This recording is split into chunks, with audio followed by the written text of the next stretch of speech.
Hello everyone. आज हम बात करने वाले हैं क्लास 10th के बहुत ही इम्पॉर्टेंट चैप्टर के बारे में, जो कि है इवोल्यूशन। इस वीडियो में मैं आपको इवोल्यूशन को बिल्कुल आसान एंड सिंपल वर्ड्स में, लैंग्वेज में समझाऊंगी, जिससे आप एग्ज़ाम में इजीली लिख पाओगे। इस वीडियो को देखने के बाद मैं आपको श्योरिटी देती हूँ कि इस चैप्टर से आपका कोई भी एक भी क्वेश्चन नहीं छूटेगा और वो बहुत अच्छे से बनेगा। ठीक है, आगे अब आता है क्वेश्चन इवोल्यूशन। इवोल्यूशन होता क्या? What is the evolution? Evolution का मतलब है टाइम के साथ साथ होने वाली चेंज, यानी कि इसे ही हम विकास या फिर इवोल्यूशन कहेंगे। ठीक है, आगे आगे हम पढ़ते हैं इस चैप्टर में। ठीक है, इवोल्यूशन। और हाँ, इस चैप्टर में मैं आपको सिंपल लैंग्वेज में और मेन पॉइंट को बताते हुए चलूँगी, ताकि एग्ज़ाम के टाइम में आप इस वीडियो को देख करके अपने आंसर क्वेश्चन याद करने की जो स्ट्रेटजी है उसको अच्छे से ग्रूमिंग कर सकें। क्योंकि एग्ज़ाम के टाइम हमारे पास इतना टाइम नहीं होता है कि हम पूरा चैप्टर फिर से एक बार देखें या रीड करें। ठीक है, तो हम मेन पॉइंट को इस वीडियो में लेते हुए चलेंगे। तो सबसे पहले इवोल्यूशन में बताइए आपको कि इवोल्यूशन वो होता है जिसमें समय के साथ साथ होने वाले चेंजेस, इसे ही हम इवोल्यूशन कहते हैं। There are the 100 of species present on this earth. Lakh से भी ज़्यादा, 100 लाख से भी ज़्यादा क्या है, लाख से भी ज़्यादा स्पीसीज हमारे अर्थ में प्रेजेंट है। We have observe some of them, will we have the here of some others. हमने कुछ को देखा है, हमने कुछ को नहीं देखा है। ठीक है, there are several other that exist no more now, that is they have become extinct। कुछ जो हैं अब इस दुनिया में सर्वाइव नहीं करते या फिर प्रेजेंट नहीं है, कह सकते हैं हम एक्सीडेंट हो गया। एक्सीडेंट का मतलब होता है विलुप्त हो गया। Today fossil remain are the evidence of their accident. जो फॉसिल हैं वो बताते हैं कि जो पहले के जीव हुआ करते थे और अब नहीं होते, इसका एविडेंस देते हैं उनके कौन? फॉसिल्स। ठीक है, उनके फॉसिल्स यानी कि उनके जीवाश्म। ठीक है, लॉन्ग एगो डायनासोर्स, ठीक है, are some of the group of the accident species. ठीक है, एक्सीडेंट यानी कि विलुप्त हो चुकी स्पीसीज की लिस्ट में डायनासोर भी आता है। You all man have heard about the dinosaur, there are fossil have been found at the different place on the earth. ठीक है, अर्थ में डिफरेंट प्लेसेस में क्या होता है, अर्थ में डिफरेंट प्लेसेस में टाइम पे अलग अलग जगह पे उनके फॉसिल जो हैं वो मिलते गए हैं। ठीक है, नाउ अब हम देखेंगे कि हमारे इंडिया में even in India there fossils have been found time to time पे इंडिया में कहाँ पे उनके फॉसिल्स पाए जाते थे। At the several place in the Narmada valley. Several place यानी कि नर्मदा वैली के आसपास बहुत सारी ऐसी जगह हैं, लाइक लेमेटा घाट, जो कि है नियर जबलपुर के पास में। वहाँ पे now we know this regions in the Narmada valley are the habit of dinosaur. वहाँ पे आसपास में उनके फॉसिल्स पाए गए, तो हम ये कह सकते हैं कि वो उनके रहने की जगह यानी कि उनका हैबिटल प्लेस हुआ करता था डायनासोर्स का इंडिया में। Fossils have help us to know that dinosaur were of the different type. जो फॉसिल्स हैं उनसे हमें पता चलता है कि जो डायनासोर थे वो डिफरेंट टाइप्स के हुआ करते थे, प्रेजेंट ऑन अर्थ, और लार्ज नंबर में हुआ करते थे। ठीक है, large number of around, like आप समझ सकते हैं 2000 से 600 लाख, है ना, लाख ईयर ऑफ एगो, और इतने साल पहले वो पाए जाते थे। ठीक है, आगे the size of dinosaur ranged from the minimum. देखो, मिनिमम यानी कम से कम उनकी जो साइज़ हुआ करती थी वो 50 सेंटीमीटर हुआ करती थी, और मैक्सिमम यानी कि ज़्यादा से ज़्यादा में 40 मीटर तक के हुआ करते थे वो। ठीक है, तो इतना ज़्यादा उनका मिनिमम यानी छोटे से छोटे में उनका साइज़ हुआ करता था 50 सेंटीमीटर, और बड़े से बड़ा, है ना, बड़े से बड़ा आप कह सकते हो, बड़े से बड़े में उनका साइज़ हुआ करता था 40 सेंटीमीटर का। ठीक है, इससे आप अंदाज़ा लगा सकते हैं कि वो बहुत अलग अलग टाइप के क्या थे, हुआ करते थे। ठीक है, ना आगे हम बढ़ते हैं। They were of the several type of, जैसे कि सम कार्निवायरस होते थे, सम हार्बीवायरस होते थे। ठीक है, सम जो होते थे बाइपेडल लोकोमोशन करते थे, यानी कि to walk on two legs. Some जो होते थे इक्रोपोडिल्स होते थे, walk in the four legs से चला करते थे। Will some could even the fly, और कुछ जो होते थे वो फ्लाई करा करते थे। ठीक है, आगे फ्लाई करते थे। Drivers from the flora and the fauna where the present during the time of dinosaur. Flora और फना नामक जो है ना बहुत सारे ऐसे सेवरल एनिमल्स हैं और प्लांट्स हैं जो उस टाइम पे भी पाए जाते थे डायनासोर के टाइम में, और आज भी प्रेजेंट हैं, और कुछ जो है वो एक्सीडेंट हो गए हैं टाइम के साथ, ठीक है। तो जैसे several plant similar this that are found nowadays, कुछ जो है ना नाउ डेज अभी भी पाए जाते हैं, लाइक एल्गी हो गया, फर्न है, मॉस है ना, साइकर्ड्स है, किंगो है, किंगो एक ट्री है, एंड एनिमल्स है, लाइक एनिमल्स में कौन थे, मैमल्स हुआ करते थे, रिसेंबलिंग रैट्स हो गया, इंसेक्ट हो गया, है ना, सच एज अ कॉकरोच हो गया एक्सेट्रा। इस टाइप के जो एनिमल्स है वो तब भी पाए जाते थे और वो अब भी पाए जाते हैं, were present the during the time of dinosaur, ठीक है। और that the bird that we see now are the considered as a small form of dinosaur। आप जो अभी के बर्ड्स हैं उनको देख के आप ये या फिर कंसीडर किया जा सकता है कि जो आपके डायनासोर हुआ करते थे वो उस टाइप के होते थे, बट लार्ज साइज में, है ना, इवन लार्ज साइज में।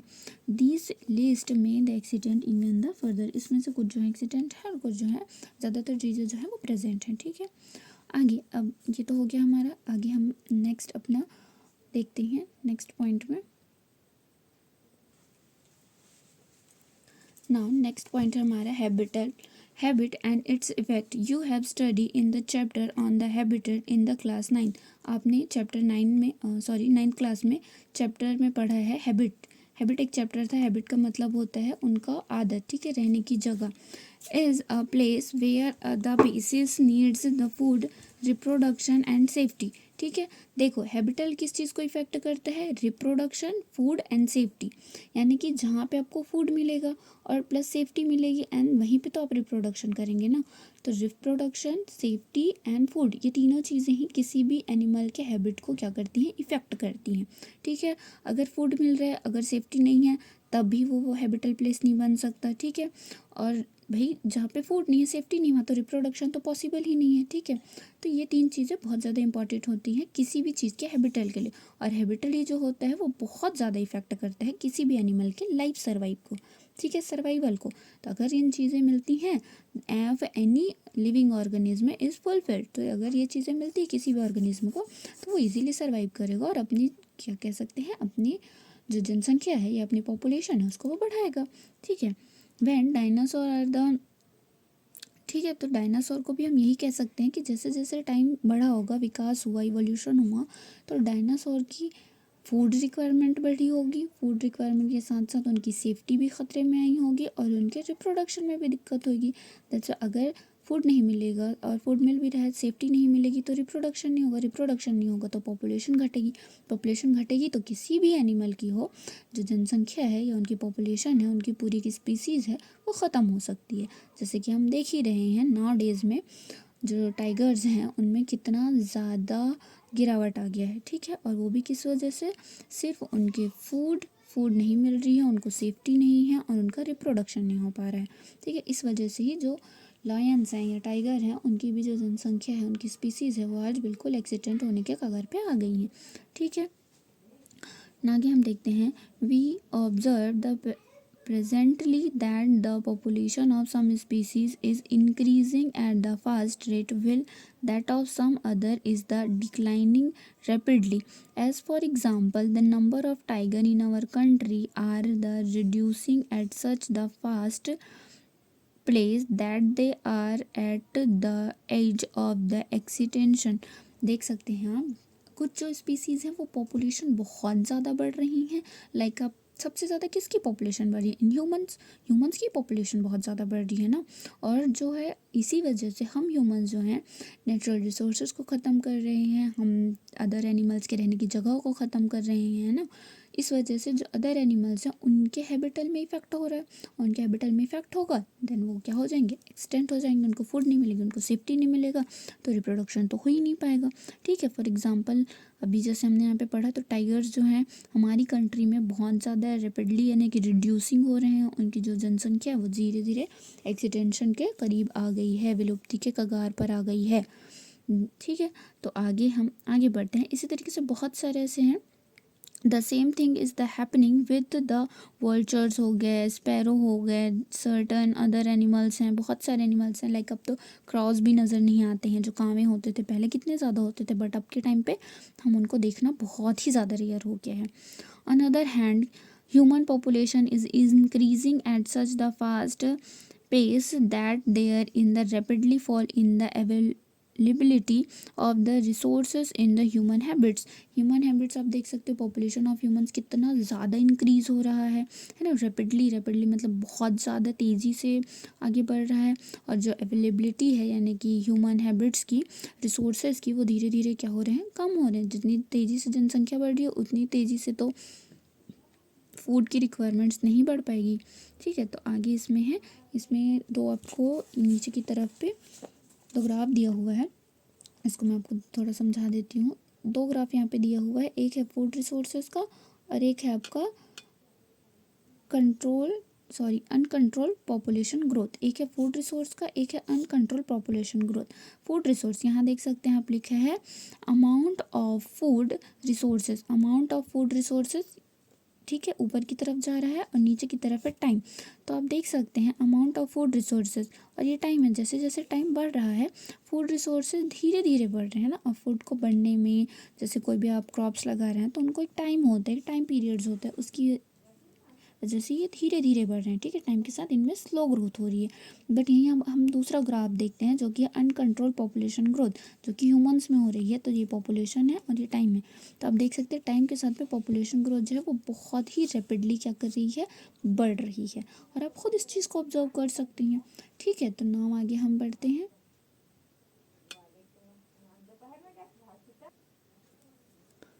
नाउ यहाँ पे नेक्स्ट पॉइंट है जो कि इम्पोर्टेंट है, थोड़ा ध्यान देंगे आप लोग। Voyages of the Beagle and the Darwin experiment. Voyages का मतलब होता है यात्रा, और वो भी किस चीज़ की यात्रा, बीगल एक जहाज़ था। ठीक है, वो भी किसका, डार्विन, उसमें क्या किए थे, एक्सपेरिमेंट किए थे। ठीक है, एक्सपेरिमेंट मतलब उन्होंने एक्सपीरियंस। व्योगस एक यात्रा होती है, बीगल एंड डार्विन्स। ठीक है, व्योगस की यात्रा यानी कि व्योगस एक यात्रा है जिसमें बीगल जहाज में उन्होंने की थी। बीगल जहाज में किसने, डार्विन ने कुछ एक्सपीरियंस किया था बीगल जहाज में, और वो जहाज की एक यात्रा थी। ठीक है, व्योगस। आगे हम देखते हैं यहाँ पे, since childhood Darwin was the interested in studying and the gathering information about the natural phenomena. जो डार्विन थे वो एक साइंटिस्ट थे। ठीक है, चार्ल्स डार्विन करके है, और डार्विन साइंटिस्ट थे। उनको चाइल्डहुड से ही बहुत ज़्यादा इंटरेस्ट थे वो किस चीज़ में, studying and gathering of information निकालना, उनके बारे में जानकारी लेना, किसके, नेचुरल फिनोमेनास के बारे में। Habitats of different organism and their behaviour, यानी कि हैबिट्स जो होता है कि कैसे उनके हैबिट्स होते हैं, डिफरेंट ऑर्गेनिज्म में क्या क्या बिहेवियर होता है, बिहेवियर के अकॉर्डिंग उनके हैबिट्स, इन सबको स्टडी करना, नेचर को गैदरिंग करना, इनको बहुत ज़्यादा क्या था, पसंद था। ठीक है, यानी कि बहुत ज़्यादा इंटरेस्टेड थे उस चीज़ में। He study about the diversity of living organism and influence of nature on the diversity. इन्होंने लिविंग ऑर्गेनिज्म में पाए जाने वाले डाइवर्सिटी, उनमें विभिन्नताएँ, ठीक है, डाइवर्सिटी मतलब विभिन्नताएँ, उनके बारे में बहुत सारी जानकारी ली, उस स्टडीज़ की। He observation completely change at the social and the scientific through of his time.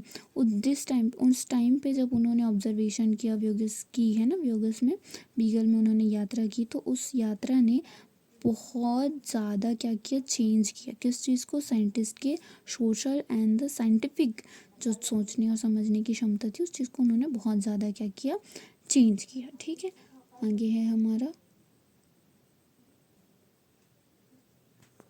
Now next important point है यहाँ पे, डार्विन्स ऑब्जर्वेशन यानी जब वो अपनी यात्रा पे गए थे तो उन्होंने क्या चीज़ें देखी, कैसे समझी, और उनसे क्या उनका सार निकला।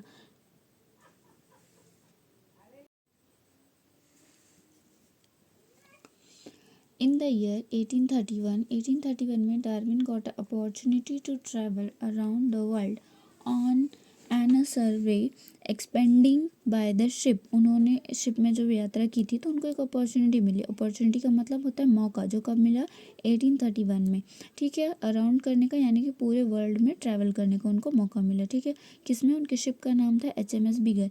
ये थोड़ा इंपॉर्टेंट है, आप इसको अंडरलाइन करके रखेंगे क्योंकि ये हो सकता है आपसे ऑब्जेक्टिव टाइप क्वेश्चन में पूछ सकता है। What is the name of the Darwin's ship. ठीक है, तो ये आप अंडरलाइन करके रखेंगे, नाम क्या है, HMS बीगल। सी नाउ आगे हम देखते हैं, he was to give company to the captain of the ship, ship के जो कैप्टन थे उनको कंपनी देने का मौका मिला था। The Beagle expeditions was the undertaken to the map different region of the world, different region में जाने का मौका मिला। Explore the mineral resources and study of the biodiversity, ठीक है, बायोडाइवर्सिटी जानने का मौका मिला, डिफरेंट मिनरल सोर्सेज को जानने का मौका मिला ड्यूरिंग द वोयेज, यानी कि उनकी यात्रा के दौरान। That start from the England, और जो कि उनकी यात्रा कहाँ से शुरू हुई थी, England, and went to the South America, South America में एंड हुआ था।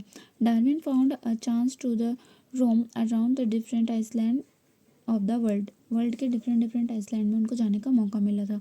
It was the first time that he study organism of the tropical rain forest, उन्होंने उस यात्रा के दौरान फर्स्ट टाइम स्टडी किया कहाँ के, रेन फॉरेस्ट के ऑर्गेनिज्म के ऊपर। He collect and observe the different organism as well as a remaining of the organism of the distant past, ठीक है, उन्होंने बहुत सारे अलग अलग जगह में वो गए और वहाँ के अलग अलग ऑर्गेनिज्म के बारे में उन्होंने ऑब्जर्वेशन किया, देन और उनके ऑर्गन्स या फिर और चीज़ें फॉसिल्स वगैरह उन्होंने कलेक्ट की, ठीक है। Apart from the accommodations and study room there was a good library, और उनकी जो शिप थी उसमें एक बहुत बढ़िया लाइब्रेरी थी, ठीक है। द वोयेज स्टार्टेड, वोयेज यानी कि जो उनकी यात्रा है वो स्टार्ट कहाँ से हुई थी, ऑन 27 दिसंबर को स्टार्ट हुआ था 1831 में, एंड ऑन द 2 अक्टूबर 1836। सोचिए इतने साल तक उनकी यात्रा जो थी वो चली थी, ठीक है। आगे अब देखते हैं हम डार्विन के ऑब्जर्वेशन। जो डार्विन थे, सम ऑफ द मेजर ऑब्जर्वेशन के बारे में हम यहाँ पे थोड़ा सा जानते हैं। Darwin studies the sample of the sea water and was the surprise to see the various type of organism in this the sample, उन्होंने सी वाटर थोड़ा सा सैंपल के रूप में कलेक्ट किया, ठीक है, और उन्होंने वो ये देखकर सरप्राइज रह गए कि उसमें भी इतने सारे डिफरेंट टाइप के ऑर्गेनिज्म प्रेजेंट हैं। Here he observe a beautiful chain of food and the feeding amount even the microscopic forms of the life, उन्होंने इतने छोटे छोटे माइक्रोस्कोपिक लाइफ में, यानी कि बहुत ही स्मॉल माइक्रो ऑर्गेनिज्म में एक ब्यूटीफुल सा फूड चैन उन्होंने ऑब्जर्व किया। There for the eats and the mountains of South America had the several such example too, और इस तरीके से बहुत सारे एग्जाम्पल्स उन्होंने देखे, ठीक है, साउथ अमेरिका के माउंटेन्स में। Everywhere he found the food chains, और एवरीवेयर उनको क्या मिला, चाहे वो साउथ अमेरिका का माउंटेन्स हो चाहे फिर सी वाटर हो, उन्हें सब चीज़ों में उन्हें क्या मिला, फूड चैन देखने को मिला, ठीक है, एंड फूड वेब देखने को मिला। और फूड वेब है तो जाहिर सी बात है कि ऑर्गेनिज्म प्रेडिएटर्स होंगे, प्रेडिएटर्स का मतलब होता है उनके ऑर्गेनिज्म के दुश्मन, या फिर आप कह सकते हो उनकी नेमीज, ठीक है। Feed on the other prey, there this the predator preys the relationship made him the wonder, और भाई अब फूड चैन है तो उसमें प्रेडिएटर के बीच में तो रिलेशनशिप होगा ही। There is the struggle for a life the everywhere, और एवरीवेयर क्या था, प्रेडिएटर है तो एवरीवेयर स्ट्रगल हो रहे थे लाइफ के लिए, ठीक है। जो प्रेडिएटर से बच गया, इधर द किल और डाई, अगर वो जो बच गया उसका आगे फूड चैन में कंटिन्यू रहेगा, और जो ख़त्म हो गया और ख़त्म होना ही है क्योंकि फूड चैन है, फूड चैन में सब एक दूसरे के प्रेडिएटर ही होते हैं। Thus able to survive live on the perceives thus that get the accommodated to the geographical condition of the survive, geographical condition यही है कि सब एक दूसरे के प्रेडिएटर, जो बचेगा वो आगे सर्वाइव करेगा, नहीं तो he was and killed। he found the fossil of the aquatic organism, and उन्होंने aquatic organism के भी fossils में, and they may have the lived in the sea earlier on the mountain of the South America, ठीक है, south America के mountains में भी उनको क्या मिले, एक्वाटिक ऑर्गेनिज्म के फॉसिल्स देखने को मिले। During his study there he experienced and the earthquake, उस स्टडी के दौरान तो उन्होंने क्या चीज़ एक्सपीरियंस किया, अर्थक्वेक का मतलब होता है भूकंप। As well the ocean level rose और to nearly the 30 metre due to the earthquake. अब भाई नॉर्मल लैंड होता है तो हमको पता चल जाता है कि अर्थक्वेक है तो ज़मीन फटने लग जाएगी, हमारी जो बिल्डिंग्स है वो हिलने लग जाएंगे, बिल्डिंग्स के पार्ट जो हैं वो डिस्ट्रॉय हो जाएंगे। बट वो कहाँ थे, वो उस टाइम पे अपने शिप पे हुआ करते थे, यानी कि अपने ओशियन पे। तो ओशियन में कैसे पता चला, जो वेव्स थी, ठीक है, वेव्स वो कितने मीटर तक की थी, 3 मीटर तक की वेव्स उठने लगी थी, ठीक है, तो ये उनका ऑब्जर्वेशन था। This type of observation where the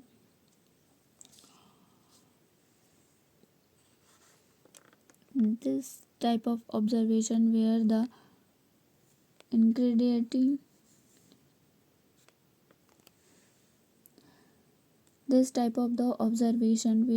indicating that the sudden severe change may occur on the island on the ocean over the time. इस टाइप के चेंजेस ओशन में समय समय पर देखने को मिलते हैं. ठीक है. Darwin found that the slow and the continuously change on the earth could also during all about change in the land. ठीक है. Land on from on earth beaches surrounding by the cliff rather than the plains sandy secreted the indicated this. ठीक है. इनका मतलब ये है कि Darwin ने थे कंटिन्यूसली चेंजेस को देखा था अर्थ में होते हुए. धीरे धीरे किस तरीके से चेंजेस आती गई और सिर्फ अर्थ में ही नहीं लैंड में एवरीवेयर उनको ये चीज़ देखने को मिली. The fossil of the giants the mammals reptiles है ना. किस किस चीज़ के फॉसिल्स उनको मिले थे. मैमल्स के मिले, रेप्टाइल्स के मिले etcetera. So the similarities well the differences at the compare.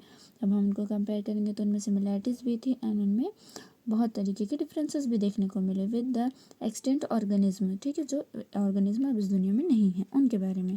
This is the surface of the earth change over the time to the might have the organism. और जो सरफेस था हमारे अर्थ का वो भी टाइम टू टाइम से change होता हुआ चला आया है ऑर्गेनिज्म के साथ साथ. ठीक है.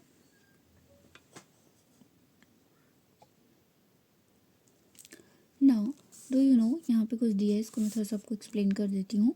Fisherman caught a peculiarly fish along the sea coast of South America. यानी कि एक फिशरमैन था मछली पकड़ने वाला, उसने साउथ अमेरिका के सी कोस्ट में, सी कोस्ट मतलब समझते हैं ना, यानी कि सी है, सी के साइड में जो एरिया होता है लैंड एरिया जहाँ पे ट्री वगैरह या फिर लैंड एरिया मान सकते हो, यहाँ जहाँ से सी का साइड वाला एरिया, वहाँ पे जो सी कोस्ट पे एक फिशरमैन था. उन्होंने 1938 में that causes as the street among the scientific community. एक है ना, मतलब एक फियर हो गया था. फियर का मतलब आप समझ सकते हो कि एक तरीके से दहशत हो गई थी. कहाँ? साइंटिफिक कम्युनिटी में, जब एक फिशरमैन को एक फिश मिली. ठीक है. An organism that was the thought to have the become the accident along with the dinosaur was the found. मतलब जब डायनासोर हुआ करते थे उसी के साथ, जब डायनासोर एक्सटेंट हुए उसी के साथ साथ ये जो फिश है ये भी एक्सटेंट हो चुकी थी, ये माना जाता था. पर जब अचानक से 1938 में एक फिशरमैन को साउथ अफ्रीका के सी कोस्ट में ये देखने को मिला, तब साइंटिफिक कम्युनिटी में एक अजीब सा हड़कंप मच गया था कि अरे ये तो विलुप्त हो चुकी थी, यानी कि तो एक्सटेंट हो चुकी थी, बट ये इतने टाइम बाद ये कैसे मिल गई. It was the believed to have the undergone to the change no change of the feature which were the similar to this the periods of the dinosaur and even before that. मतलब ये जब उस ईरा में पाई जाती थी, dinosaur Ira में, then उसमें जो क्वालिटीज़ पाई जाती थी, जो प्रॉपर्टीज़ पाई जाती थी, वो आज के टाइम में भी सेम टू सेम पाई जाती हैं. ठीक है. इनमें कोई उस तरीके का कोई ज़्यादा चेंजेस हुआ ही नहीं है. It was thus the call as the living fossil. इसलिए इसको एक नाम दिया गया लिविंग फॉसिल, की माना जाता था कि एक्सटेंट हो गई है बट ये उस टाइम पे पाई गई. Then living fossil he it has the certain features like the reptiles and certain other like a fishes. इसमें रेप्टाइल्स के भी कुछ फीचर्स पाए जाते हैं और कुछ फीचर्स इसमें फिशेस के पाए जाते थे. This was the promising missing link. ये एक मिसिंग लिंक है मान सकते हो between the reptile and fishes के बीच में. We know that it's the population has the evolved over time and it is still under reasons the evolution, so it may not be a right to still call it was a living fossil. अब समय के साथ साथ इनकी populations भी बढ़ी, इनमें देखने को बहुत सारी चेंजेस मिली हैं, इवोल्यूशन देखने को मिला है, तो इनको अब लिविंग फॉसिल कहना सही नहीं होगा. ठीक है. आगे इसमें है कुछ सम अदर इम्पॉर्टेंट ऑब्जर्वेशन है डार्विन के. जैसे हमने कुछ ऑब्जर्वेशन अभी कुछ टाइम पहले ही देखा, वैसे इसमें कुछ और अदर इम्पॉर्टेंट्स हैं. इस वीडियो में मैं आपको इस चैप्टर के जितने भी क्वेश्चन आंसर है वो भी कराऊंगी और उन आंसर क्वेश्चन के मैं आपको एक्सप्लेनेशन भी दूंगी, जिससे आपको आने वाले टाइम में या फिर एग्ज़ाम के टाइम में कोई भी परेशानी नहीं होगी. बट आपको एग्ज़ाम टाइम में अगर इस चैप्टर से कोई भी क्वेश्चन समझ नहीं आएगा, देन आप इस वीडियो को देख करके उसमें के ऑल क्वेश्चन आंसर को कर सकते हैं और अपनी कॉपी भी कंप्लीट कर सकते हैं. ठीक है. तो आगे हम इसमें बढ़ते हैं. Some important observation of Darwin on Galapagos island. एक आइसलैंड था जिसका नाम था गैलापागोस आइसलैंड। उसमें उन्होंने क्या क्या ऑब्जर्व किया उसके बारे में हम यहाँ पे पढ़ने वाले हैं। तो पहले Darwin collect the fossil and the several specimens of organism that he found on the Galapagos. ठीक है, जो डार्विन साइंटिस्ट थे उन्होंने फॉसिल्स कलेक्ट किए थे और स्पेसिमेंस कलेक्ट किए थे किसके, ऑर्गेनिज्म के, कौन सा, गैलापागोस आइसलैंड में जो उनको मिले। आगे हम देखते हैं, यहाँ पे क्वेश्चन है, what do you think fossil help us to the study about. Of course fossils ही हमको हेल्प करते हैं इनके बारे में स्टडी करने के लिए। अगर फॉसिल्स ना हो तो हम इनके बारे में कोई भी स्टडी कर ही नहीं पाएंगे, या फिर हम किसी एविडेंस के बेस पे ही कह ही नहीं पाएंगे कि हाँ ये इस टाइप का भी ऑर्गेनिज्म कभी इस दुनिया में हुआ करता था। ठीक है, तो हम कह सकते हैं fossils is the evidence to help us to study about this kind of organism. ठीक है, the specimens and fossil help him. Specimen आप समझ सकते हो कि उनके बॉडी के और छोटे छोटे पार्ट्स मिले या फिर उनसे रिलेटेड और कुछ चीज़ें मिली। ठीक है, और फॉसिल्स तो आप सब जानते ही हैं, है ना, तो ये चीज़ें हमको मिली।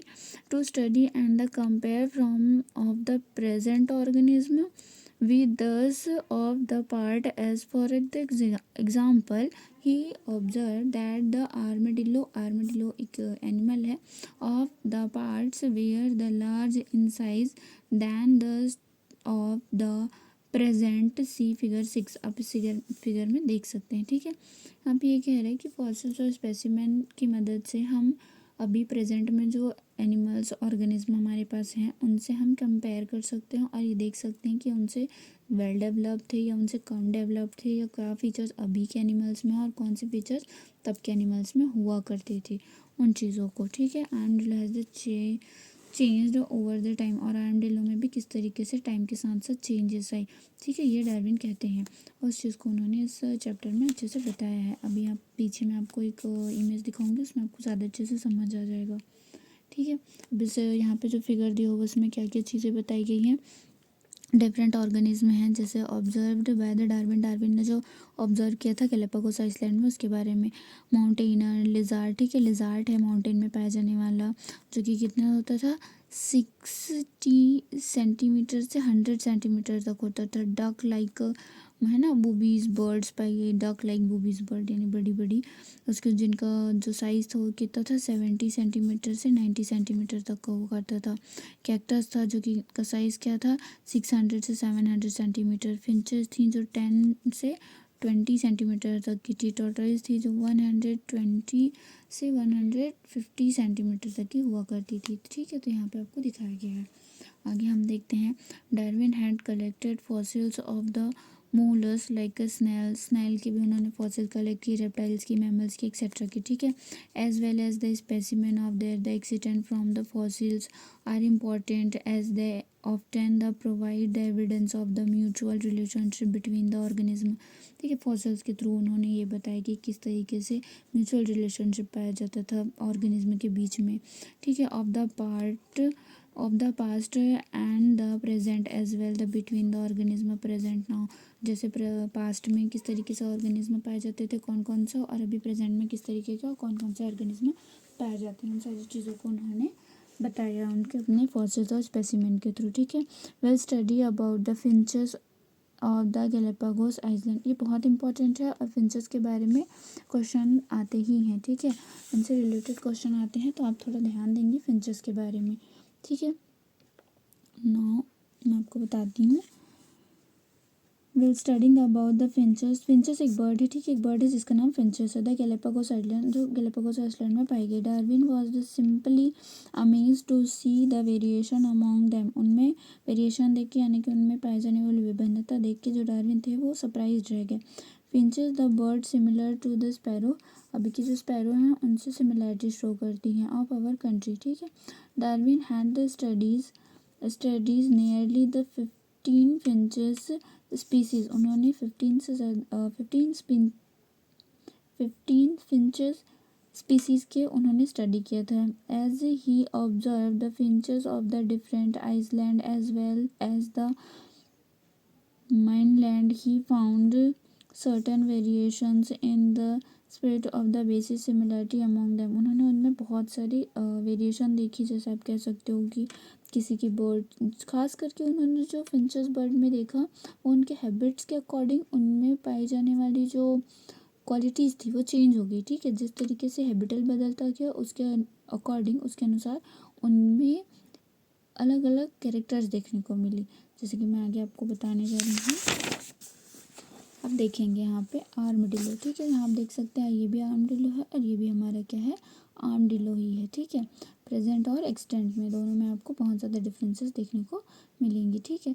तो आगे हम देखते हैं, जैसे मैंने आपको कहा था फिंचेस के बारे में, ठीक है। तो डिफरेंट डिफरेंट लैंड के फिंचेस में डिफरेंट डिफरेंट क्वालिटीज़ पाई जाती हैं, जैसे कि मैंने वीडियो में पहले ही बताया था कि मैं आपको मेन पॉइंट लेते हुए चलूँगी, ठीक है। तो आप फिंचेस पे थोड़ा सा ज़्यादा फोकस करेंगे कि जो फिंचेस बर्ड्स हैं वो उनमें क्या डिफरेंसेस थे, ठीक है। तो ये भी एक फिंचेस है, ये भी फिंचेस है, ये चारों एक ही स्पीसीज से बिलोंग करते हैं, ठीक है। बट उनके फूड हैबिट्स के अकॉर्डिंग उनका जो बीक है, मेन बीक में ही उनके वेरिएशंस देखने को मिली थी। जैसे आप देख सकते हैं फिंचेस जो फीड हैं, जो इंसेक्ट फीड करती हैं, उनकी बीक में आपको ऐसा नुकीलापना देखने को मिलेगा, ठीक है। बहुत स्मॉल है और नुकीला, जबकि जिससे की वजह से इस फिंचेस को, इस इंसेक्ट को ईट करने में या फीड करने में बहुत ज़्यादा आसानी होती है। नेक्स्ट ये वाली आप देख सकते हैं, इनकी जो बीक है वो बहुत ज़्यादा क्या है, शार्प है, आगे से एकदम पॉइंटेड शार्प है, यानी कि नुकीली है, ताकि वो इस टाइप के जो मतलब फ्रूट्स हैं उनको फीड कर सके, ठीक है, यानी कि उनको खा सके। लेकिन इनके जो सरफेस है वो बहुत सॉलिड होता है, तो इस बीक से इसे ईट करना बहुत ज़्यादा आसान है। अगर ये वाली फिंचेस इस चीज़ को ईट करेगी तो इजीली नहीं कर पाएगी, क्योंकि इसके बीक जो हैं वो उतने शार्प नहीं है जितने इस वाली फिंचेस के हैं, ठीक है। नेक्स्ट फिंचेस आप देख सकते हैं यहाँ पे, finches feeding on the birds, जो कि बर्ड्स खाते हैं, यानी कि आप लीव्स खाते हैं ऐसा मान सकते हो। उनके जो बीक होते हैं वो थोड़े से चौड़े हैं, आप देख सकते हो, है ना, जिससे की वजह से ये इजीली इसको क्या कर सकते हैं, ईट कर सकते हैं। और ये वाले फिंचेस देख सकते हैं फीडिंग ऑन शीट, जो शीट खाती हैं, ये बहुत ज़्यादा स्ट्रॉन्ग है, सॉलिड है और सामने से शार्प है, ताकि इजीली इस टाइप के जो शीट्स हैं उनको ब्रेक डाउन कर सकें और ईट कर सकें, ठीक है। तो आगे हम इसमें देखते हैं, इसे हम कह सकते हैं कि अंदर से तो ये सब सेम है, बट इनमें डिफरेंट डिफरेंट टाइप की बिक्स पाई जाती हैं ना, जो उनके हैबिट्स के अकॉर्डिंग है। अगर देखेंगे आप, अगर बिक जो है वो डिफरेंट नहीं होंगे, हैबिट के अकॉर्डिंग अगर उनमें चेंजेस नहीं होंगी तो वो सर्वाइव ही नहीं कर पाएंगे, है ना। हो सकता है ये जहाँ पे रहती थी वहाँ पे ज़्यादातर इंसेक्ट प्रेजेंट हुआ करते थे, तो हैबिटल प्लेस में फूड, जिस चीज़ की ज़्यादा फूड मिलेगी उसके अकॉर्डिंग उनमें चेंजेस आएंगे, ठीक है। आगे हम इसमें बढ़ते हैं, हम यहाँ पे होमोलोगस कैरेक्टर, ये बहुत ही ज़्यादा इंपॉर्टेंट है, हम थोड़े इसके बारे में अच्छे से पढ़ेंगे। होमोलोगस कैरेक्टर क्या होते हैं, ठीक है। Let us observe some first plant and animals के बारे में। तो मैं आपको एनिमल्स के बारे में अच्छे से बताऊंगी यहाँ पे, एनिमल्स में किस तरीके से होमोलोगस कैरेक्टर पाए जाते हैं। You may have observe the different type of stem in plant, अब डिफरेंट टाइप के स्टेम्स में, प्लांट्स में देख सकते हो कि लगभग प्लांट तो सभी अलग होते हैं, बट सब में सेम टाइप का आपको क्या देखने को मिलेगा, कैरेक्टर्स देखने को मिलेंगे, है ना, सिमिलैरिटी शो करते हैं वो। Observe the different stem of plants, जैसे कि sometimes are show in the figure 8 में आप देख सकते हैं, है ना। देखिए मैं आपको यहाँ पे इम्पोर्टेंट चीज़ को लेते हुए चलती हूँ, तो इम्पोर्टेंट चीज़ में हम यहाँ पे देखेंगे ये मेन चीज़ है, आपको मैं थोड़ा सा अच्छे से दिखा देती हूँ। इस चीज़ को आप बहुत इजी वे में समझाऊंगी मैं आपको, जिससे आपको बहुत इजीली होमोलोगस कैरेक्टर और एनालोगस कैरेक्टर में आप डिफरेंट कर सकते हैं। और ये बहुत ज़्यादा इंपॉर्टेंट है, कि बिल्कुल एग्ज़ाम में आता ही है, ये बहुत ज़्यादा इम्पॉर्टेंट है, आप थोड़ा अच्छे से ध्यान देंगे इस चीज़ पे, ठीक है। जैसे कि यहाँ पे आपको दिख रहा होगा, स्केलेटल्स दिखाई दे रहे होंगे ना आपको, कंकाल, तंत्र, ये सब दिख रहा होगा। तो आप हिंदी मीडियम वाले बच्चे हो चाहे आप इंग्लिश मीडियम वाले हो, आप अगर एक बार इसको अच्छे से समझेंगे तो आप इजीली इसको अपने एग्ज़ाम में लिख सकते हैं। और ये आता ही है, चाहे होमोलोगस पूछेगा चाहे आपसे एनालोगस पूछेगा, इससे क्वेश्चन आते ही हैं। I am very pretty sure कि इसमें से क्वेश्चन आएगा ही आएगा। तो आप इसको बहुत ध्यान से सुनना, इस चीज़ को समझने की कोशिश करना, ठीक है। और इससे रिलेटेड आपका कोई भी क्वेश्चन रहेगा देन आप मुझको कमेंट में पूछ सकते हैं, मैं पूरी कोशिश करूँगी कि आपको और ईजी वे में उस चीज़ को समझाऊँ, ठीक है। तो आगे हम इस चीज़ में देखते हैं, प्लांट ये आपको जो सामने दिख रहा है ये अलग अलग एनिमल्स के क्या हैं, पार्ट्स हैं। अलग अलग एनिमल्स की क्या चीज़ है, पार्ट हैं। आप देखिए यहाँ पे, जैसे कि यहाँ आप देख रहे हैं बर्ड्स का, ठीक है, बर्ड्स हो गया, डॉल्फिन है, डॉग है, ह्यूमंस है, बैट है, सील है ना, शिप है, और मोल्स, रैट है। ये आपने अच्छे से देखा। नेक्स्ट आगे मैं आपको इसके बारे में अच्छे से बताती हूँ। यहाँ पे you can observe the wings of bat. Wings of bat आप देख सकते हैं, है ना, बैट का विंग्स है। As the flippers of the dolphin, seal, है ना, फॉर द फोर लिम्स। हम इनको क्या कहते हैं, फोर लिम। फोर लिम का मतलब होता है कि आगे वाला हिस्सा, है ना, जिसको हम अपना हाथ कह सकते हैं। ह्यूमंस के क्या होते हैं, हैंड, उसको हम क्या कहते हैं, फोर लिम्स, ठीक है। Four limbs of sheep and the dogs as well the humans mind, है ना, इन सब में क्या होता है, फोर लिम। आगे का जो हाथ वाला हिस्सा होता है उसको फोर लिम कहा जा सकता है। आप देख सकते हैं सभी में सेम काइंड्स ऑफ बोन्स आपको दिखाई देंगे। इनमें भी एक लॉन्ग बोन है, यहाँ भी है, यहाँ भी, यहाँ भी है, ठीक है। और बाकी में भी उसी टाइप का आपको सेम अरेंजमेंट देखने को मिलेगा, ठीक है। बट यहाँ पे क्या होता है, दिखते इंटरनल स्ट्रक्चर क्या होते हैं, सेम होते हैं। इंटरनल स्ट्रक्चर सभी में सेम है, देख सकते हैं अंदर की जो आकृति है, संरचना है, या बोन्स है, हड्डियां हैं, वो सब सेम है। लेकिन इनके जो वर्क हैं वो क्या है, बिल्कुल डिफरेंट है। इनके वर्क बिल्कुल डिफरेंट है। इसे ही हम क्या कहते हैं, homologous character. Internal structure was same and the work are different, they are called the homologous structure, ठीक है। जिनके आंतरिक संरचना सेम है, आंतरिक संरचना एक प्रकार है, एक जैसी है, एक समान है, लेकिन उनके कार्य जो हैं वो अलग अलग हैं। उसे ही हम क्या कहेंगे, होमोलोगस कैरेक्टर्स। इससे क्वेश्चन आते ही हैं, बिल्कुल आते हैं। और इसी का जस्ट हम देखते हैं एनालोगस कैरेक्टर। तो जो एनालोगस कैरेक्टर होता है उसमें क्या होते हैं, एनालोगस कैरेक्टर में आप देखेंगे कि बैट, है ना, बैट हो गया और आपका बटरफ्लाई हो गया। बटरफ्लाई और बैट, ये दोनों का जो ऑर्गन है वो क्या वर्क करता है, दोनों सेम वर्क करते हैं। दोनों की फोर लिम्स, दोनों फ्लाई करने के लिए यूज़ होते हैं ना, will the wings in the birds even the developed their the four limbs, ठीक है। Four limb does the butterfly and the mainly from the skin। Butterfly का किससे बना होता है, मेनली स्किन से बना होता है। और बैट का किससे होता है, फोर लिम्स का बना होता है। बट दोनों ही उड़ने के लिए काम आते हैं, ठीक है। इंटरनल स्ट्रक्चर क्या होंगे, डिफरेंट होंगे, और जो वर्क है वो सेम होंगे। उसे हम क्या कहेंगे, एनालोगस कैरेक्टर, एनालोगस कैरेक्टर कहेंगे। तो दोनों में आपको डिफरेंस समझ आए, एनालॉगस और होमोलॉगस। जब मैं आपको क्वेश्चन आंसर करवाऊंगी तो मैं आपको और अच्छे से इस चीज़ को एक्सप्लेन करूंगी, ठीक है ना। आगे हम बढ़ते हैं इसमें, सिलेक्शन एंड इवोल्यूशन। तो सिलेक्शन एंड इवोल्यूशन क्या चीज़ है, उस पर हम थोड़ा सा ध्यान देंगे। सिलेक्शन इस चीज़ में हम दो चीज़ के बारे में पढ़ेंगे। जिस चीज़ का सिलेक्शन होगा वही इवोल्यूशन करेगा, ठीक है। अगर सिलेक्शन नहीं होता है देन उसमें किसी भी तरीके का इवोल्यूशन आपको देखने को नहीं मिलेगा। इसको मैं शांत शब्दों में समझाऊंगी। यहाँ आप देख सकते हैं, यहाँ पे आपको कुछ प्लांट्स के क्या दिख रहे होंगे, ड्राइंग दिख रहे होंगे, ठीक है। रेडिस के हैं, radish plant grow on the field, और रेडिस प्लांट श्रिप away by the floods, radish plant left on the field, ठीक है। यहाँ पे आप देखेंगे सिलेक्शन में हम दो टाइप की सिलेक्शन पढ़ेंगे, एक नेचुरल और एक आर्टिफिशियल सिलेक्शन, ठीक है।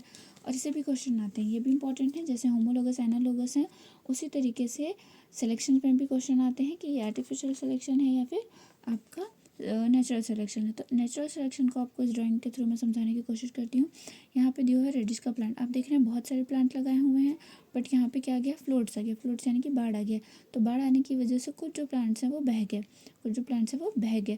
और जब बाढ़ चली जाती है, फ्लोट्स थम जाता है, उसके बाद दो तीन प्लांट्स ही बच जाते हैं। तो ये क्या है, ये किसकी वजह से बचे हैं, नेचर की वजह से, ठीक है। इनको किसने सेलेक्ट किया, नेचर ने सेलेक्ट किया है। बाकी को नेचर ने फ्लोट्स के साथ लेके चले गए, ठीक है। तो जो नेचर के साथ बच गए हैं वो क्या है, नेचुरल सिलेक्शन, जिनको नेचर ने सेलेक्ट किया और बचा दिया, ये होता है नेचुरल सिलेक्शन। और ये ज़्यादातर होता है प्लांट्स में, एनिमल्स ज़्यादातर कह सकते हैं एनिमल्स में होता है। आगे मैं आपको बताऊंगी आर्टिफिशियल सिलेक्शन क्या होता है। तो आर्टिफिशियल सिलेक्शन जो होता है उसमें यहाँ आप देख सकते हैं इस वाली ड्राइंग में, इसे आप थोड़ा सा समझ सकते हैं आर्टिफिशियल सिलेक्शन क्या है।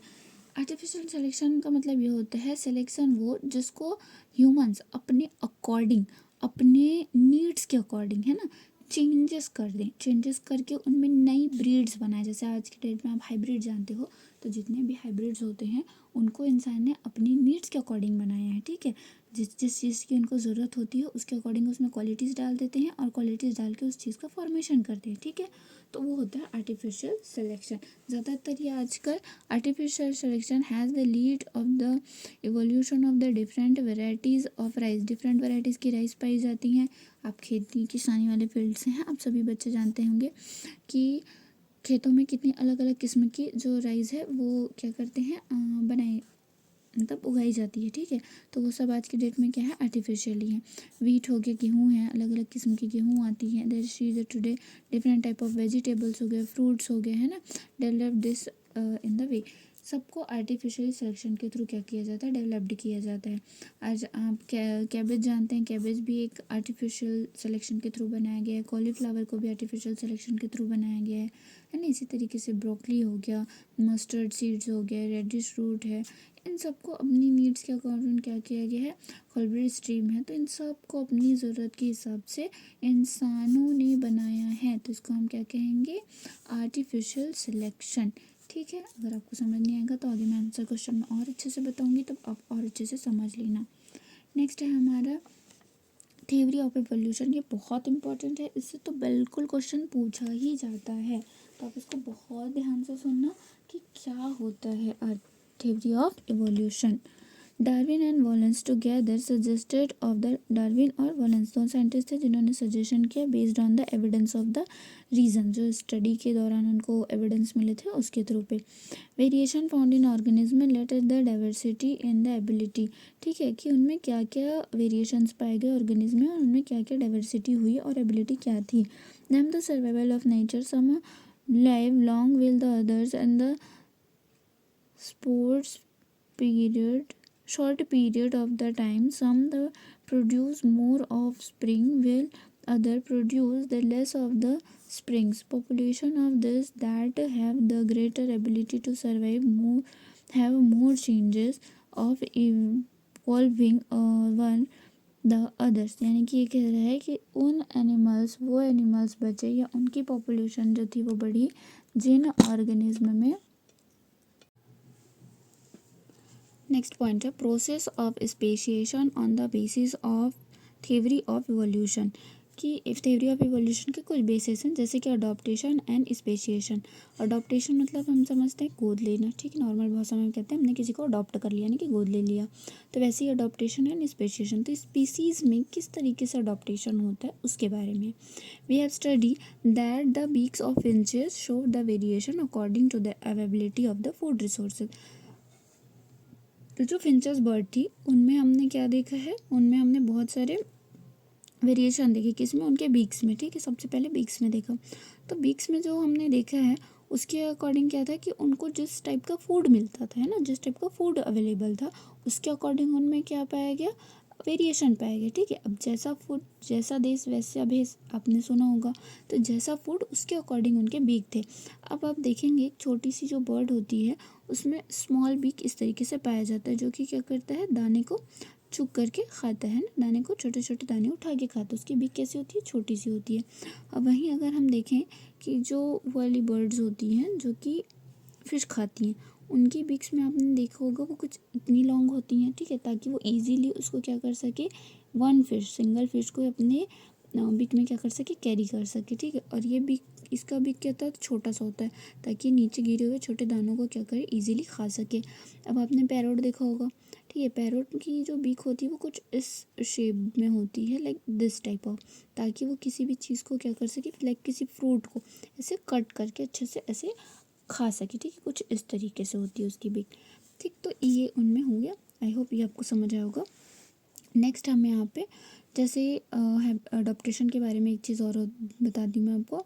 आपने पढ़ा होगा कुटुमसर केव के बारे में, क्लास 9th में हमने पढ़ा है कुटुमसर केव की, वहाँ की जो मछलियाँ होती थी कानी मछली करके आपने पढ़ा होगा। तो वो जो फिश थी उसने कभी अपनी आइज़ का यूज़ नहीं किया था, इवन उसने कभी रोशनी, है ना, क्योंकि उस केव में क्या होता था, हमेशा डार्कनेस होती थी और डार्कनेस होने की वजह से उन्होंने अपनी आइज़ का यूज़ नहीं किया, वहाँ पे ज़रूरत ही नहीं पड़ी। तो उनके जो नेक्स्ट जनरेशन भी आई उन्होंने भी उस चीज़ का यूज़ नहीं किया, देन वो जो फिशेस थी उन्होंने कभी उस चीज़ का यूज़ ही नहीं किया, इसलिए उन्होंने अपने आप को उस केव के इन्वायरमेंट के अकॉर्डिंग क्या कर लिया था, अडॉप्ट कर लिया था। ठीक है, तो यहाँ पे वही चीज़ आपको बताई जा रही है। नेक्स्ट हम यहाँ पे देखते हैं व्हाट आर स्पीसीज। अब स्पीसीज क्या चीज़ है ना, स्पीसीज स्पीसीज कोई जीव, कोई जंतु, ये क्या होता है। तो इसका सिंपल वर्ड्स में मैं आपको समझाने की कोशिश करूँगी यहाँ पे। Species were considered to be this group of organisms even during the Darwin's time that could sexually interbreed and produce offspring that were viable, and meaning here is the having the ability to reproduce। Simple word में आपको समझाने की कोशिश करती हूँ मैं, यहाँ इस लाइन से आपको समझ आएगा। The definition of species on the basis of their ability to interbreed sexually is the considered as the biological species concept। यानी कि कोई ऐसा ऑर्गेनिज्म जो सेम अपने ही कोई ऐसा ऑर्गेनिज्म जो सेक्सुअली इंटरब्रीड करके सेम अपने ही तरह बायोलॉजिकली है ना, बायोलॉजिकली और फिजिकली भी अपने ही तरह सेम दूसरे ऑर्गेनिज्म को पैदा करता है ना, उसको हम क्या कहेंगे यहाँ पे, स्पीसीज। ठीक है, जैसे कि आगे अब मैं आपको और अच्छे से बताने की कोशिश करूँगी, जैसे आपको समझ नहीं होगा तो। Darwin was the concern the regardingly this definition as he had observed the several species of the tortoise, reptiles, etc. that could interbreed, but they are so varied that it would have been better to consider them as a new species. Through the definition of the biological species has helped to organize them under the scheme of the system of the classification from 2 kingdoms to 5 kingdoms, etc. It has not the help us in organizing group of the organism like bacteria, certain plants, bacteria, etc. that produce the asexually। जैसे कि जो Darwin थे उन्होंने पहले तो कहा कि sexually जो अपनी ही तरह इंटरब्रेट करके पैदा है ना, जो चीज़ों को पैदा कर सकते हैं उन्हें हम स्पीसीज़ कहेंगे। देन जैसे 5 किंगडम क्लासिफिकेशन हमने पढ़ा है 9th क्लास में, उसमें हमने ये देखा है कि बहुत सारे ऐसे ऑर्गेनिज्म होते हैं जो कि सेक्सुअली तो नहीं बट एसेक्सुअली भी अपने ही तरह सेम ऑर्गेनिज्म को क्या कर सकते हैं, प्रोड्यूस कर सकते हैं। लाइक बैक्टीरिया हो गया, प्लांट्स हो गया, ये एसेक्सुअली रिप्रोडक्शन करके सेम अपने ही जैसे ऑर्गेनिज्म के क्या करते हैं, इंटरब्रीड करते हैं ना, उनको प्रोड्यूस करते हैं। तो आगे हम इसमें और देखेंगे। Darwin had been the conduction the experiment to find how the variation come to occur among the organism। उन्होंने और एक्सपीरियंस है ना क्या किए, एक्सपेरिमेंट किए, उसके बेस पे वो देखना चाहते थे कि किस तरीके से जो ऑर्गेनिज्म होते हैं उनमें बिना सेक्सुअल रिप्रोडक्शन के भी किस तरीके से ऑर्गेनिज्म में वेरिएशन पाई जाती है ना, इन हेरिडिटी जाती है। He had the conducted the extensive experiment on plant like mirabilis, the 9 o'clock plant, and animals like pigeons, quite known to him, contemporary of the Darwin, George John Mendel, had actually described the process by the extensive experiment that we shall study about in chapter 15, जो कि है heredity. अब इसके बारे में जो Darwin थे उन्होंने किया, लेकिन पहले ही जो आपके जॉर्ज जॉन मेंडल, ये एक साइंटिस्ट हैं जॉर्ज जॉन मेंडल, इन्होंने हेरिडिटी के बारे में पूरा एक्सपेरिमेंट कर चुके थे। इन्होंने पी प्लांट के ऊपर किया है और ये उस चैप्टर जो कि हम इसी बुक में पढ़ेंगे चैप्टर 15 में, जिसका नाम है हेरिडिटी। और ये बहुत इंपॉर्टेंट चैप्टर है, इसमें आपको और अच्छे से समझ आ जाएगा कि स्पीसीज़ में कैसे one generation to next generation जो वेरिएशंस हैं वो कैसे पास आउट होती हैं, उसके बारे में आपको और अच्छे से डिटेल में समझ आ जाएगा।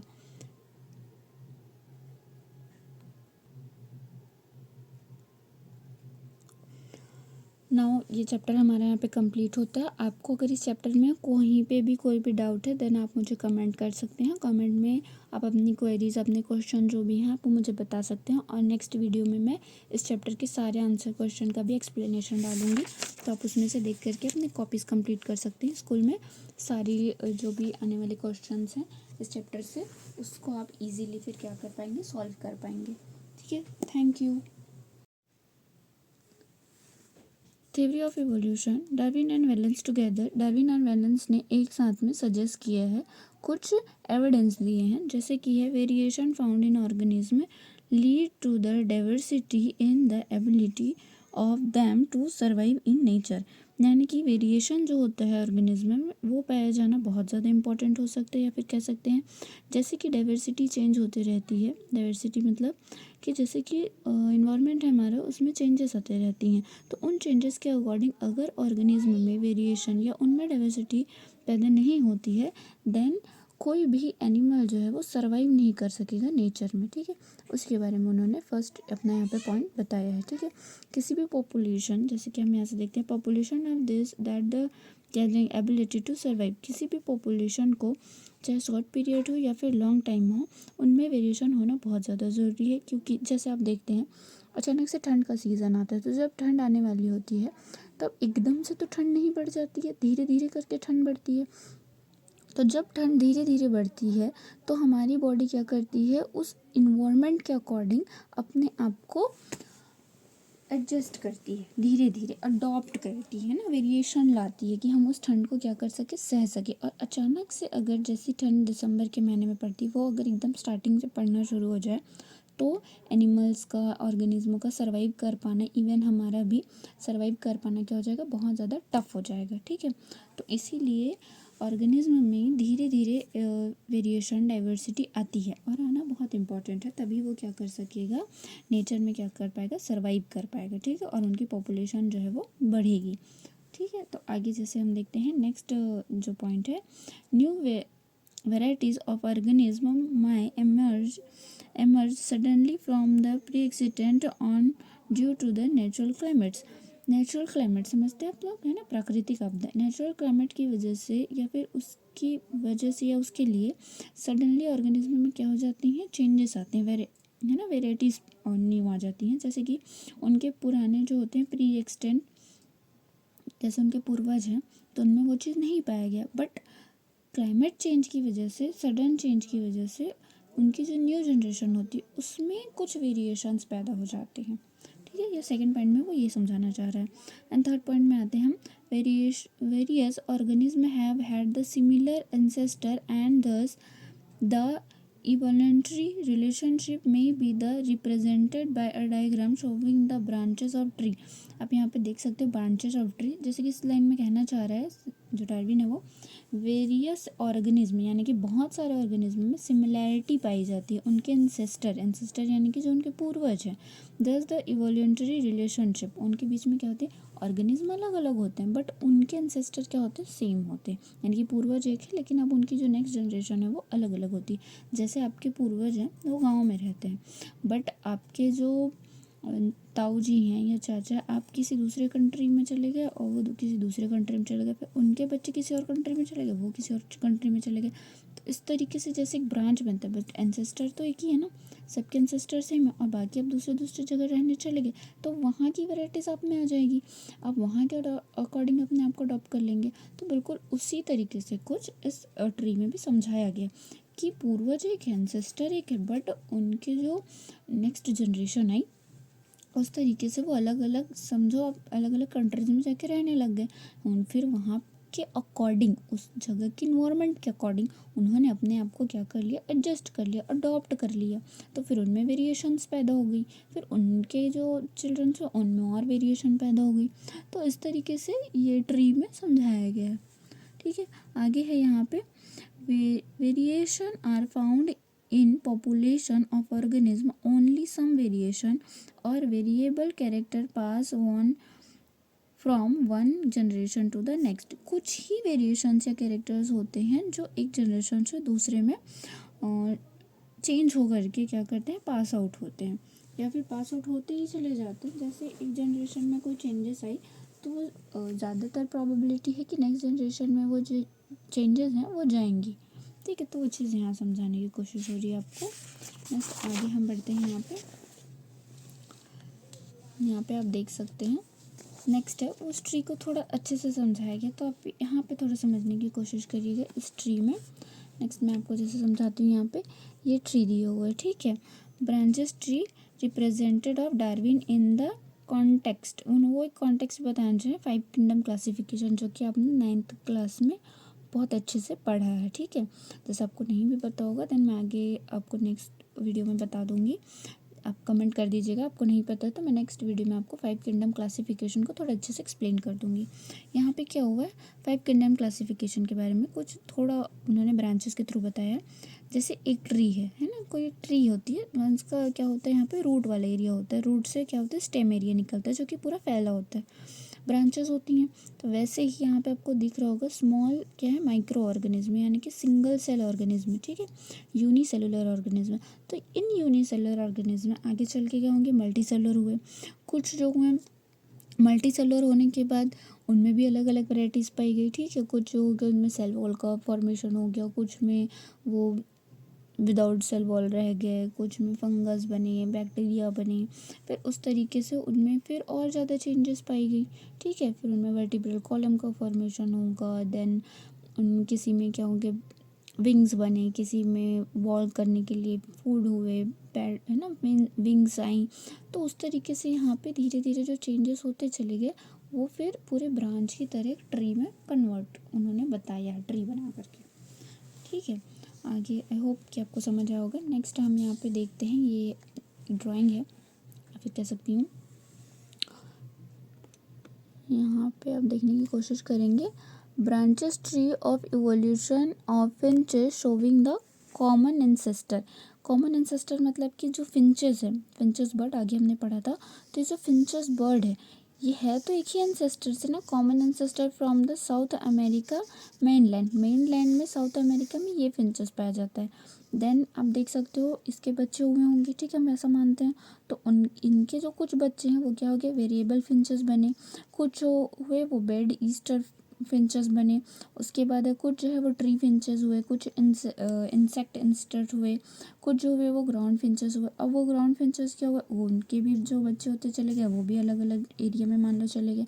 तो इस तरीके से पूरा एक जैसे आप फैमिली ट्री बनाते हैं बचपन में, ये कुछ उसी तरीके से मान सकते हैं आप। जो हम फैमिली ट्री बचपन में पढ़ते थे ये उसी का है, जिसमें आपको इवोल्यूशन के बारे में समझ आएगा। आप अपना फैमिली ट्री बना सकते हैं तो आप उसको कह सकते हैं that is the evolution in our family, ठीक है, अपनी फैमिली का।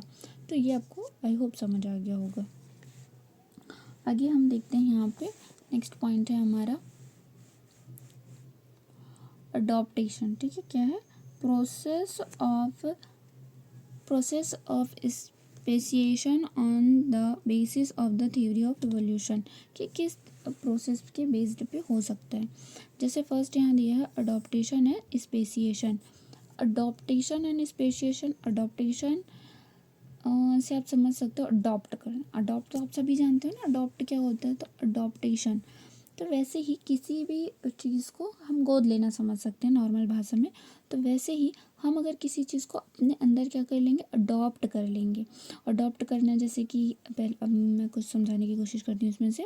We have study that the beaks of finches show the variations according to the availability of the food resources. देखिए जो भी अवेलेबल था है ना, अवेलेबिलिटी क्या थी, जिस फूड की अवेलेबिलिटी थी, जो फूड वहाँ पे प्रेजेंट था, जो फूड उनको मिलता था खाने के लिए, उसके अकॉर्डिंग